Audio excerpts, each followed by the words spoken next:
before us on this committee. And this is the reason why I'm saying, Speaker, I've heard him very clearly, and for the whole of his life, now he's remaining with 3 years for him to attain retirement age. Only 3 years. He has never worked in public service at all. Anywhere, he's not worked in public service. He's not been motivated or what? And in getting the suitability speaker and following what Honorable Julius said. He's currently the chairman of Kengen. Just the other day, Speaker. That's something, just the other day. In terms of suitability, Honorable Speaker, in accordance with Section 7, which I want the candidate to be able to explain to this committee and maybe to convince me, what motivation has he in public service now, 3 years to his retire, while he was not motivated for the rest of his life, when he was very, very useful. Remember, Honorable Speaker, I'm not saying that he's not useful any longer. But to attain retirement age is only 3 years. Was that a headhunting or was that a reward? I want Mr. Miko to explain to this committee and the people of Kenya. This is not a joke ministry, as Honorable Julius said. I don't know what it's to call. And you are coming in during a time when there is complications on CBC, funding, teachers, and so on. And you have never worked in public service. So my question is, what motivates you now at your retirement age to work in public service, Honorable Migos, for us to approve you? What is it? Convince me. Let's take the next Kikaria. Thank you, Chair. Maybe my question to the nominee is, basic education faces so many challenges, one of which is capitation and the addition of fee charged by schools. Secondly, there are those issues that arise because of the school feeding program. How do you plan to address these challenges to ensure timely disbursement of capitation funds and compliance with the Act provisions to eliminate additional fees, thereby ensuring accessible and inclusive education for all Kenyan children? Thank you, Chair. Thank you, Honorable Speaker. Let me start with Honorable Gikaria's question on the basic education issue of capitation. The problem of capitation, or the issue of capitation, is a problem that is of a national nature. It is an issue that arises from the fact that we do not have enough resources in the country. In fact, in the capitation model, the government was supposed to do 80% of capitation to the schools. But at no time has it ever been able to give that figure either on time or in total. So there is a challenge in the money coming to the schools for them to be able to undertake their programs on time. So one of the things that may be brought to bear so that that problem is resolved would be agreeing with Treasury through Parliament that the sums of the budget of the ministry be ring-fenced, because it's a sensitive ministry, so that it gets released on time and released in totality. That is one of the ways that we can resolve the weakness in that particular area of capitation. There are programs and there are policies in place that do not allow the teachers in schools to raise or to give extra fees or levies from the parents. But there are some principals or some teachers or some schools that flout this particular requirement or this particular regulation. So therefore, what we would do is to ensure that we have a strict implementation of those policies by ensuring that we have a watertight disciplinary mechanism for those who actually flout those particular regulations and policies. On the school feeding program, it is a program that was rolled out by government to cover the ASAL counties where there are difficulties of getting food, and also the informal settlements in some towns. And it is currently covering 26 counties. We have a coverage of about 2.6 million children. And it is a program that has to be continued because it helps the students to be retained in school, and it helps them to come, and continue being in school. So what needs to be done is to come up with programs and policies that allow intergovernment agencies, for example, Kenya Meat Commission or the Cereals Board, so that we can utilize the amounts of money we have to be able to reach more children. It's a program that the government wants to continue, and it's a program that if I was nominated, I would continue to pursue. On the question of retirement age, I am not yet on that. It's irrelevant. There's no age limit for a minister. There's no age limit. Mary? Thank you, Chairman. I want to pick up from where... The word, Honorable Speaker. That question of age was building my question. And I was asking, what is his motivation in joining public service? Yeah, let me answer about motivation, but not age. Yes. But nobody There's asked no about... age limit provided in Exactly, any law Honorable Speaker, but I'm also aware. on being a minister. That is true, Honorable Speaker, and I don't know whether you got my... You say he has never worked in public service. So I was What now, is motivating him at this age to accept to be appointed? Exactly. Okay. Yes, thank you for that question.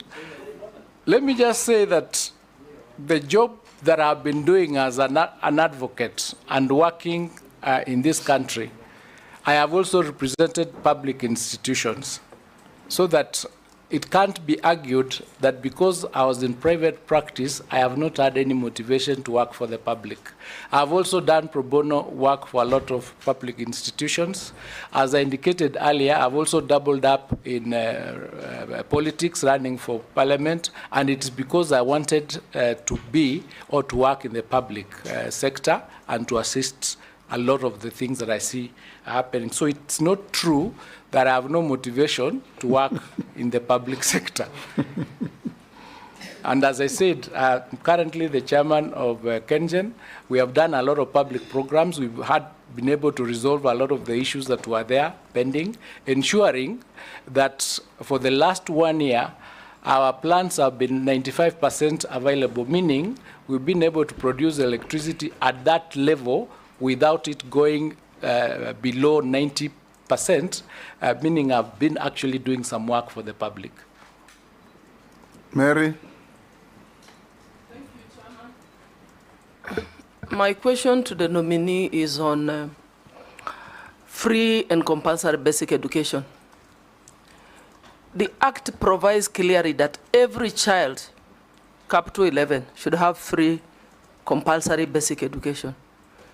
And Section 28(2) mandates the Cabinet Secretary, in consultation with the National Education Board, to ensure the establishment of all learning institutions, be it the primary, the secondary, special needs, name them. But despite all these provisions, the Kenyan parent is still waiting to see this provision coming into fruition. I want to ask the nominee, what are you going to do? Because today, even the free JSS, today parents are being charged more money than even the Form 1s. All communication circulars from the ministry have been disregarded.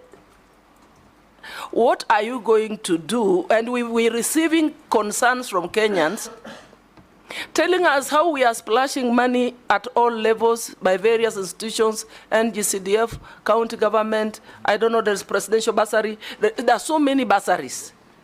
What are your thoughts towards probably seeing how those funds are harnessed to ensure that we provide free compulsory basic education to Kenyans. Thank you. Thank you. Daud. Thank you, Mr. Speaker. Mr. Speaker, the nominee has talked about CBC. If he is confirmed, grade 9 is just round the corner. And he is aware, he has said the funds are not there, they are not adequate. So what would be his position when we get to January next year? Where will the grade 9s be? Will they be in senior secondary, or will they still be in junior secondary where there are no classes? Because there are no JSS teachers, there are no interns for that matter. Secondly, there is a problem of all schools which retain exam slips, which there have been many circulars from all the ministers who have been there that they should not be retained. What is your thought on that? And the last one is special needs schools. They have been ignored completely by the Ministry of Education. If you are confirmed, what are you going to do about the special needs schools? Deal with those two. Thank you. Thank you, Honorable Speaker. I'll start with the question on the parents being charged a lot of money by various institutions beyond what is indicated in the various circulars from the ministry. Honorable Speaker, the problem, as I understand it, is a problem that arises out of the Constitution with the formation of the constitutional, the independent constitutional body called TSC. In the Constitution, TSC is in charge of all the teachers, and it handles including the discipline of the teachers. Now, what then happens is the Ministry of Education is in charge of releasing funds to schools, and when those funds are not used properly, or when the teachers do not follow the circulars, the Ministry of Education doesn't have power to discipline those teachers. They have to go through, they have to prepare a report, go through TSC to give that punishment. So what has happened, because of the reforms that are taking place, there are consultations where we are supposed to work together, and what has come up is to agree with TSC so that with respect to principals, the Ministry of Education becomes an agent of TSC with respect to handling those aspects, especially where they do not follow the circulars from the ministry. So there are regulations that are being discussed as we speak, and once it is agreed, that then would be a problem of the past, because once an audit is done and it is found that a teacher has not done what he was supposed to do, then it is possible for the ministry to take action against that teacher directly without going through TSC. Then the question from Honorable Dawood, there were three. I will deal with the issue of retention of certificates, which has been a problem that has been there throughout, I think, the educational lifespan of Kenya. As I understand it, the schools are only agents of the National Examination Council with respect to certificates, so they are not supposed to retain the certificates. But there is a problem, and the problem is the retention of the certificates is because of non-clearance of fees, for example. So there is need to balance the question of the school needing its fees and the student requiring to have its certificate.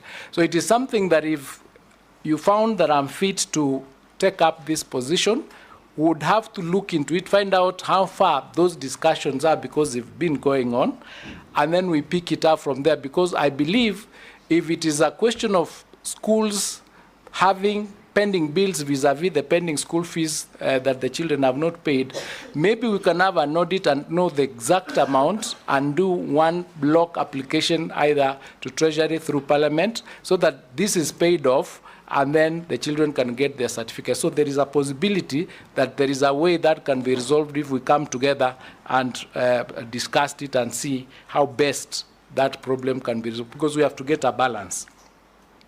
The special needs schools, under the capitation model, they do get an amount that is slightly higher than the normal schools. There are also programs and policies that require that, for example, where they need facilities, their allocation is supposed to be slightly higher. But because of lack of resources, it has become difficult to meet all their requirements. What then would be the solution to it is to come up with other programs or other thoughts where maybe we'll get partners to partner with them so that we can be able to handle the other extra requirements as an institution. But it is not something that I can here and now make a decision on what will be done, but I know that it is a problem that needs to be handled.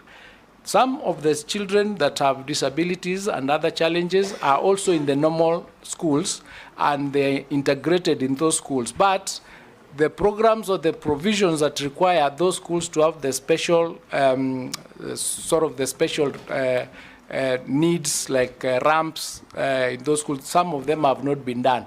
But again, that's because of the lack of resources. So really, if we are able to get resources, then we'd be able to handle that. On the question that he asked, Honorable Daud asked about the junior school, where it will be domiciled, I think the Presidential Task Force went through public participation, and they made a recommendation that the junior school needs to be domiciled in the current primary schools, so that and the reasons were two, mainly. The first reason was because it is going to be cost effective, because we have an extra 2 classes, that is standard 7 and 8. And then the other one was the issue of cost to the parents, where they felt that if they were to move to secondary school, they'll need to pay more for those uniforms and such other things. There was also the question of age, because it was felt that these children are much younger, and if they went to join their older brothers in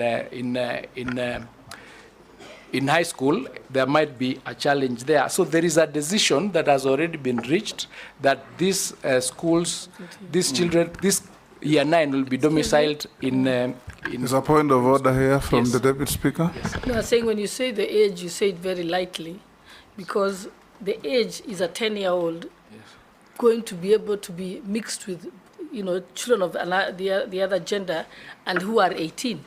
There's a likelihood of sexual abuse. Yes, that is the reason. Yeah, so make sure that that's very passionate about. It was a well thought out decision because of those challenges where the older boys would perhaps, I wouldn't know, but they would perhaps end up molesting the younger boys, and that brings other challenges.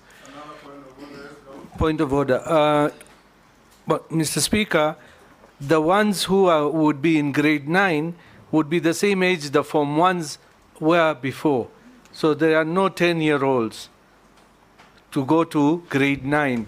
But what I'm asking the nominee, grade 9, they do not have the classes in the junior secondary schools or the primary schools, where if you are confirmed, and it's only 3-4 months left, if you are confirmed, where are you going to take those grade 9s?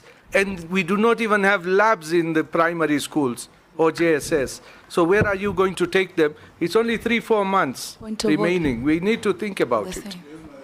Very quickly, while in the high schools, we will have empty 2 classes and a laboratory or 2 which are full there. So I don't know what we will use those classrooms for while we don't have them in the primary schools. Yeah, I was actually coming to that. Thank you for those interjections. When the decision was reached that grade 9 or the junior school will be domiciled in primary schools. Migos, yes. you are answering questions as if you are a minister in office defending a position. You are a nominee minister. The questions being put to you is for you to tell this committee whether what they're asking you, the vetting members, whether what they're asking you is okay with you, or you will institute changes, and in your view, what you will do if you become the minister. Because you are now talking as if you are defending a position you already hold, which is not the case. Thank you for that guidance. My personal position is the decision to have the junior school domiciled in the primary school is the correct one. And it is a position that if you found it fit for me to become minister, I would enforce. And how would I do that? An audit has been done to determine that there are 16,000 classrooms that are required. So far, 3,500 are under construction, and they're likely to be ready in the next 2 or 3 months. The other 7,500, I understand, are supposed to start in October, and they'll take 3 months. The shortage that will be there then comes to 5,000. This 5,000, then we have to do a systematic check to find out whether the adjacent schools where there will be no Form 1s, the children can go and study in those particular classrooms. No point of order, Chair. Yes. Yeah. Majority Leader. Chair, I had skipped asking a question because I had wanted to hear the nominee. Now that I've heard him and you have put the question very well to him, the paraphrased what the Honorable Dawood was asking. And